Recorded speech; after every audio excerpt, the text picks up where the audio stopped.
अस्सलाम वालेकुम वीवर्स, उम्मीद है कि आप सब लोग खैरियत से होंगे। आज मैं एक फ़रमाइशी पास्ता लेकर आई हूँ। काफ़ी लोगों ने मुझसे फ़रमाइश की थी क्रीमी पास्ता की और मेरे घर में बहुत ही शौक़ से खाया जाता है और ये बहुत ही मज़ेदार पास्ता होता है। एक दफ़ा अगर आप इसको बना लेंगे तो फिर इसको बार-बार बनाएँगे। ये बहुत ही मज़ेदार क्रीमी पास्ता होता है। इसमें मैंने चिकन और सॉसेजेस वगैरह भी डाले हैं और वेजिटेबल्स भी डाली हैं। तो आइए इसको बनाना शुरू करते हैं। इस पास्ते को बनाने के लिए मैंने जो है वो तकरीबन 450 ग्राम मेरे पास बोनलेस चिकन है, जिसको मैंने जो है वो छोटे-छोटे पीसेस में इनको मैंने काट लिया था। ये देखिए 450 ग्राम चिकन को मैंने छोटे-छोटे पीसेस में काट लिया है। इसके बाद मेरे पास सॉसेजेस हैं, तकरीबन ये 250 ग्राम सॉसेजेस हैं मेरे पास। इनको भी मैंने स्लाइसेस में कर लिया है। इसको भी मैंने स्लाइसेस में काट लिया है। इसके अलावा मेरे पास पास्ता है 750 ग्राम। मैंने पास्ता बॉईल कर लिया था और आपको तो पता ही है किस तरह बॉईल करते हैं। नमक और जो है ऑयल डाल के मैंने बॉईल कर लिया था और इसको स्ट्रेन कर लिया था। इसके अलावा मैंने वेजिटेबल्स दी हैं। मैंने बेल पेपर लिया है और कैरेट लिया है। 1 कप मैंने जो है वो ब्लैक ऑलिव्स लिए हैं। 2 टेबलस्पून जिंजर गार्लिक को मैंने जो है वो चॉप कर लिया है बारीक-बारीक। अब हम एक कढ़ाई ले लेंगे बड़ी, उसमें 2 टेबलस्पून मैंने ऑयल डाला है और 150 ग्राम में उसमें बटर शामिल कर दूंगी। ऑयल और बटर दोनों चीज़ इस्तेमाल कर रही हूँ मैं। बटर को अच्छी तरह से हम ऑयल में पहले मेल्ट करेंगे। जब बटर मेल्ट हो जाएगा तो हम उसमें जिंजर गार्लिक जो हमने चॉप किया है हम वो शामिल कर देंगे। इसमें लहसुन अदरक को मैंने बारीक चॉप कर लिया था, वो हम शामिल कर देंगे। इसको अच्छी तरह से थोड़ा सा फ्राई करेंगे और फ्राई करने के बाद मैं इसमें चिकन शामिल कर दूंगी।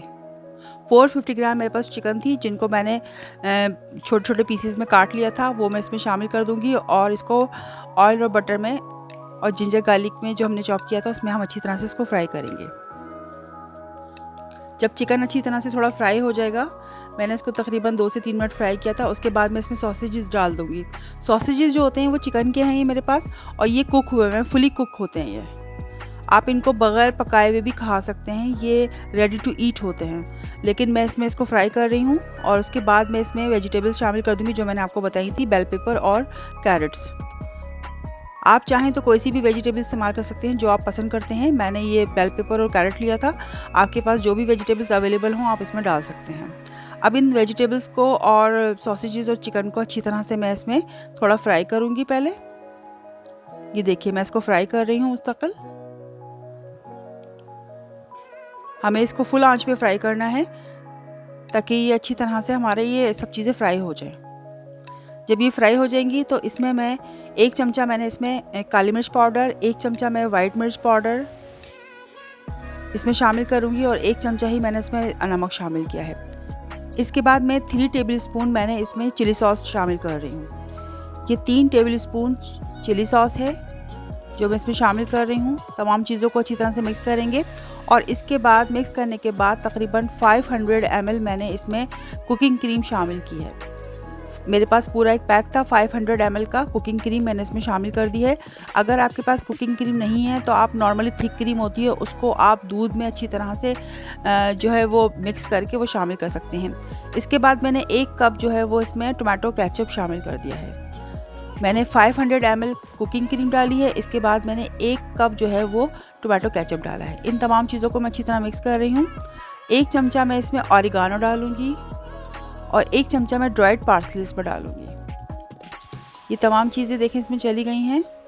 तमाम हमने इसमें सॉसेस और ड्राई मसाले हमने इसमें शामिल कर दिए हैं। तमाम चीज़ों को मिक्स किया है। इसके बाद मैंने जो ब्लैक ऑलिव्स आपको दिखाए थे 1 कप ब्लैक ऑलिव्स इसमें मैं शामिल करूँगी। आपकी अपनी चॉइस पर है, आपको अगर ज़्यादा पसंद है ज़्यादा डाल दें या कम पसंद है आपको तो आप इसको स्किप कर सकते हैं, लेकिन ऑलिव से बहुत ही मज़ेदार टेस्ट आता है इसमें। इसके बाद मेरे पास जो बॉयल पास्ता था मैं इसमें शामिल कर रही हूँ। तमाम बॉयल पास्ता हम इसमें शामिल कर देंगे और इनको अच्छी तरह से मिक्स कर लेंगे। बहुत ही मज़ेदार पास्ता बनता है ये, बहुत ही ज़बरदस्त, क्योंकि जिसने भी ये खाया है सबको बहुत ही ज़्यादा पसंद आया पास्ता। ये मैं अच्छी तरह से देखें इसको मिक्स कर रही हूँ और ये पास्ता हमारा अच्छी तरह से मिक्स हो चुका है। हमने इसको अच्छी तरह से मिक्स कर लिया है। अब पास्ता हमारा रेडी है। आइए इसको हम डिश आउट करते हैं। तो व्यूअर्स, हमारा मज़ेदार सा क्रीमी पास्ता तैयार है चिकन और सॉसेजेस के साथ। इसको आप रमज़ान में भी बना सकते हैं अफ्तारी में। ये बहुत ही मज़ेदार होता है पास्ता और यह सबको बहुत पसंद आता है। आप इसको बनाइए और इन्जॉय कीजिए। अगर आपको मेरी ये वीडियो पसंद आती है तो मेरी वीडियो को लाइक और कमेंट ज़रूर कीजिए। जिन्होंने मेरा चैनल सब्सक्राइब नहीं किया है, मेरे चैनल को सब्सक्राइब कीजिए। इंशाल्लाह फिर मुलाकात होगी इसी तरह की मज़ेदार डिशेज़ के साथ। जब तक के लिए अल्लाह निगहबान।